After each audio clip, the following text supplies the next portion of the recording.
just giving examples here right off the top of my head. Yeah. Like it's something happening because I need to kind of think about what I'm eating in my diet, or like who I'm hanging out with, or like my thought process, or actually what I'm doing, or who I'm being. Like, you know, start getting really interested in that, because that will start shifting you out of whatever situation that you're in. Yeah. You know, and I mean, yeah, there's so many reasons why people do what I did, you know, and everybody's journey is different, but also just kind of, you know, respecting a soul journey. You might not understand it, it might not make any sense to you, but just kind of really respecting the soul's journey and knowing that that soul, this is just my own belief. The soul has come here, has done what the soul needs to do, has learned what the soul needs to learn, and is ready to go, and they go. How that happens sometimes is not the way that we like, or we want, or at the time, you know, because they're so young.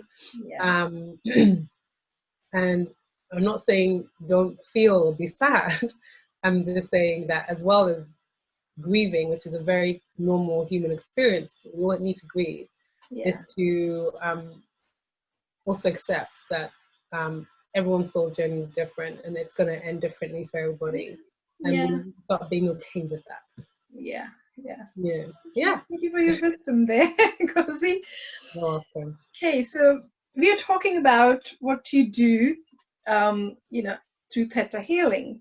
So people who don't know what Theta Healing is, what is Theta Healing, and where did it originate from? So, you know, like which part of the world has it come from, or who? Sure, yeah. So Theta Healing is an energy healing modality. It is a technique that was founded by a lady called Diana Stiebel, who's based out in America. She is in Montana. Okay. When she created this, she was living in Idaho, I think. Idaho. But now she's based in Montana, and she has like a massive center there. So she actually teaches instructors how to teach. So she teaches people how to be instructors to teach Theta Healing. She's still teaching. Her and her family, they still teach, but they teach like practitioners to be instructors. And it was created, I'm not really sure now how many years ago, but quite a while ago. I would say like 20 or more than 20 years ago, where she was always practicing other kind of like modalities and stuff, but she had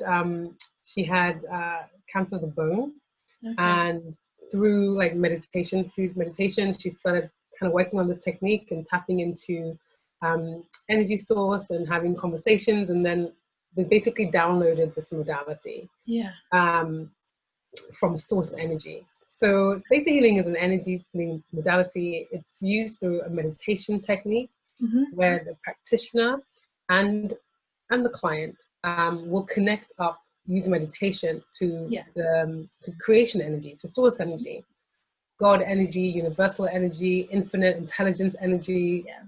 The name is really not important. Whatever your belief is. More than the actual energy connection. So by your practitioner connecting to this energy, to source energy, they're able to do what we call an energetic scan of your body.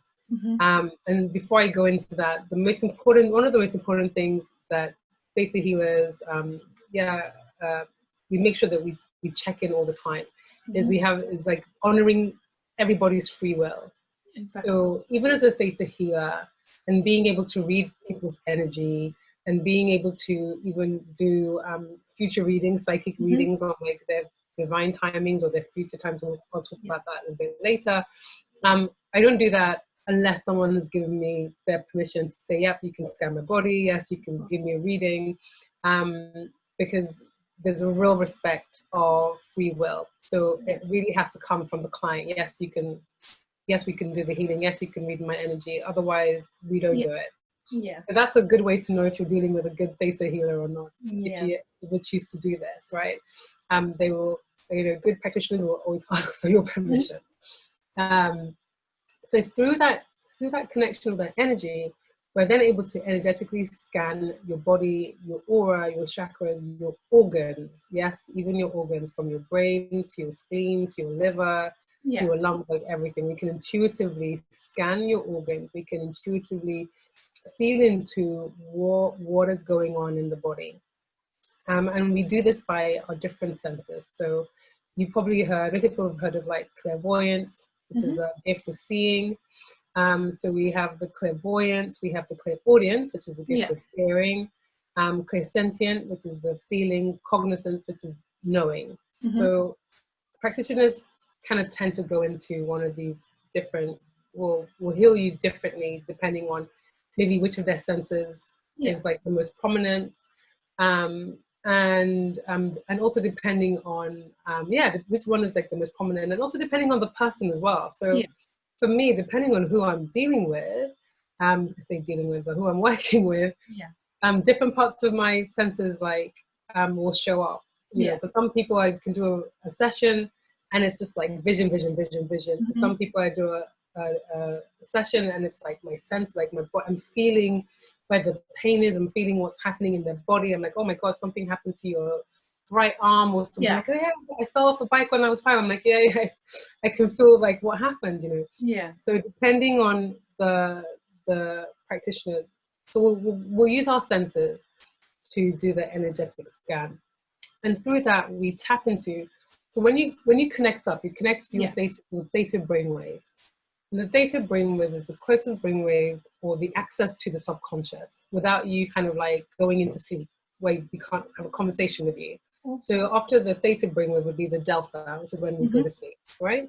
So we go into theta so that we can tap into the subconscious, because what theta healing does is by tapping into the subconscious mind, into your energetic body, you can then start releasing where you have limiting beliefs, patterns, behaviors, anything that just doesn't work for you. You can start releasing that.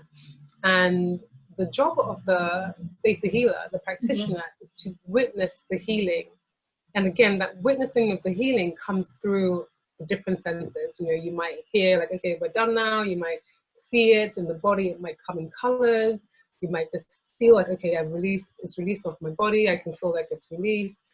But the job of the practitioner is really to witness the healing. So we channel through the connection with source, and then we witness the healing for the client.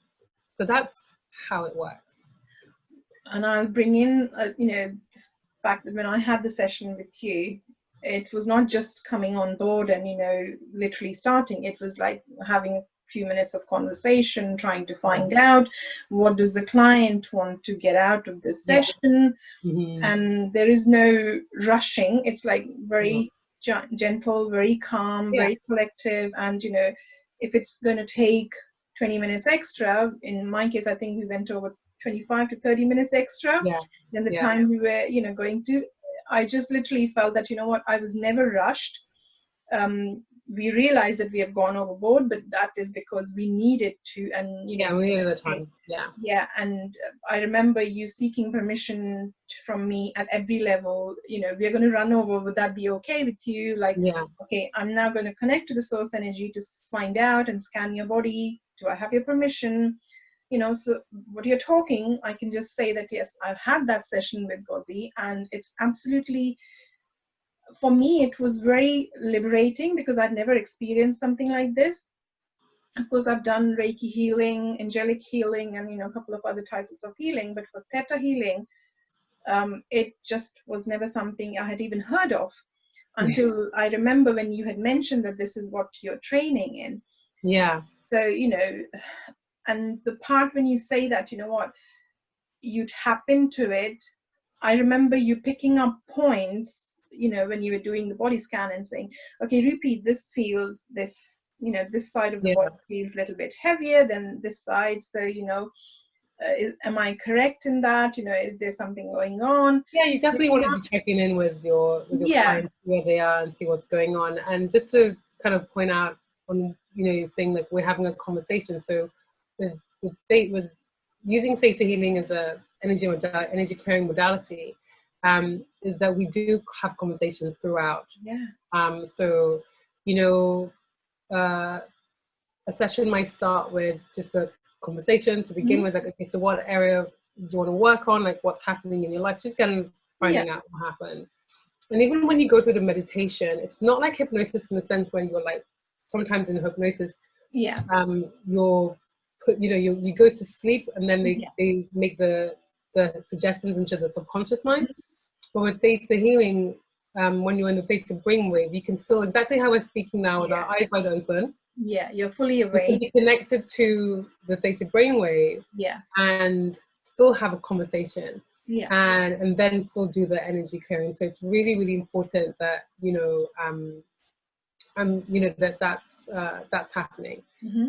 The only time, and I put a caveat, the only time where someone might tend to maybe like go to sleep in a session, and I see this more when you do group healing. So in group healings, people are so like in such a meditative state, and they're not. When you do a group healing, you're not digging for the beliefs in a way. When you're doing one-to-one, there's a process we call digging, which is where you're trying to find what the bottom belief is. Because when we find the bottom belief and we clear that, then it kind of like, if you imagine it like a brick wall, you take off the foundation, the wall collapses, and there's so much more that will fall down by finding that one sticking point that's like the hard point. So the caveat is, people sometimes will like drift into sleep if you're doing like a group healing and you're not conversing with them, and then directly. That's why you might find, if you do a group healing, you might be like, oh, why I kind of fell asleep in this session. What's Gozi talking about? That might be why, because you're not being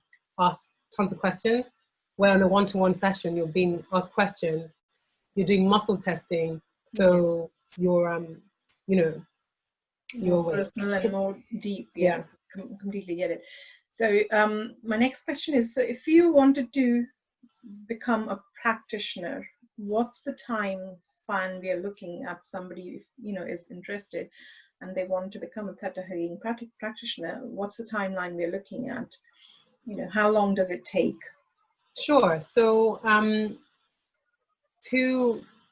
think they've kind of, since when I became a practitioner, it's kind of changed now. So there's core courses you have to take. There's 3 core courses that you have to take, and each of those courses, the first one's 3 days, the second one's 3 days, and the third one I think is 2 days. So it's 8 days of teaching to become a full practitioner. But and they're quite intense days. So when I say 8 days, they're quite intense days, because you're not only learning how to be a practitioner, but you're also doing as you're learning, you're doing healings on yourself. Obviously with partners in the room, you're doing healings on yourself, and when you begin to start healing, your stuff comes up.